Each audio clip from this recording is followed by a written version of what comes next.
Birdie Corona.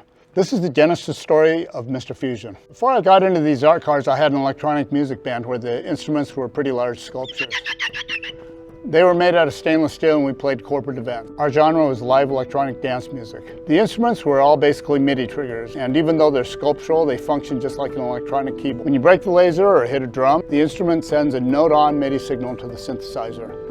For the time that the band was active, there was a high-tech setup. We had business from most of the big companies in the tech world around Silicon Valley. 2008, when the financial crisis hit, the corporate party scene kind of took a huge hit. First thing that any company is going to cut during a crisis is going to be their parties. My bandmate was going through a divorce and he was just overwhelmed with everything. Too much work and drama and not enough time, so he took a hiatus from building gear for the band. I still wanted to create things, so I went for a non-band project. I decided to build a car and take it to I began by fabricating the panels behind the rear seats.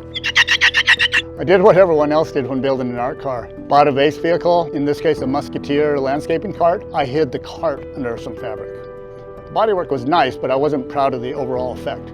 I hadn't been to for 5 years. This is between 2006 and 2010. And during my absence, the art car game had changed. In 2004, people glued fur and toys to a golf cart and it was an art car. In 2011, that wasn't true anymore. The cars were getting much more artistic, they were getting bigger. There was much more time and effort invested into them, and it showed. Since the car was public and I wasn't proud of it, something had to be done. I knew I could build something very unique, but it doesn't do any good if you know you can do it and it's only in your mind and nowhere else. As an artist, you are what your work is.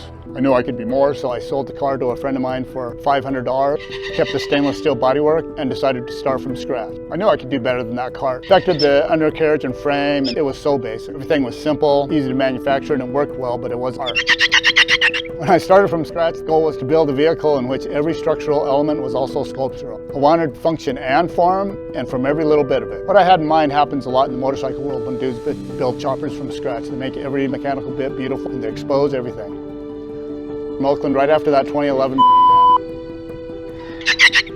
it was just a beat up rolling chassis, no drivetrain or anything, just the frame, body, and wheels. It was a lucky find. I was looking for a quick change differential because I think they're beautiful. The reason it was lucky is that I didn't know jack shit about cars. I knew how to work with metal, I knew how to TIG weld, I know how to design in CAD, but I didn't know anything about chassis or how they worked. And so the rolling chassis was useful because I was able to inspect the double wishbone suspension, figure out how it worked, and realize this was something that was totally doable. The quick change differential looked really nice, and it has an added bonus for an art car. You can swap gear ratios in and out simply by popping out the rear cover and changing the paired gears. It's really handy for because there's a 5-mile-an-hour speed limit, and if you don't know jack shit about cars like I didn't, it would allow for error correction. The pairs of gears can be had on eBay for $50.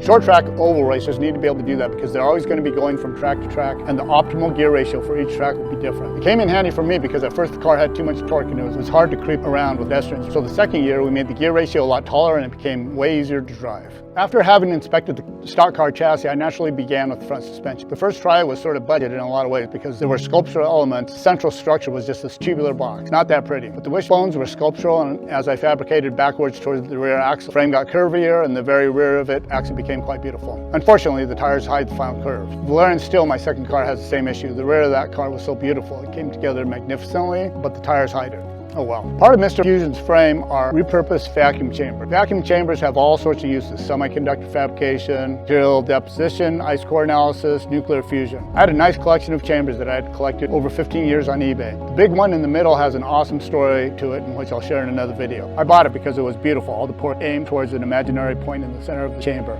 That particular chamber has such a large diameter that it's super stiff, and it serves well as a centerpiece of the frame. The center of the frame, which is this long, has to be stiff or there are going to be problems. And there were problems in the first year, not because of that chamber. I'll cover those in another video. One of the things which drives me nuts about hot rods in the real world is they build these beautiful motors, gorgeous serpentine systems, and then they stuff the entire assembly behind a radiator.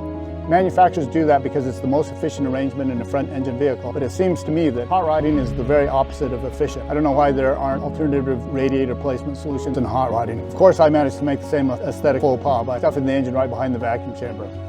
Go. On my third car, I finally managed to avoid that artistic flaw. There are so many other things about the construction of the car which I could ruminate upon ad nauseum, but let's keep this short. That sums up the genesis of this art car journey. No animals were harmed in the making of this video, although some humans may have received permanent brain damage. Always remember the #1 rule: do not chang it up. Thank you in advance for your cooperation.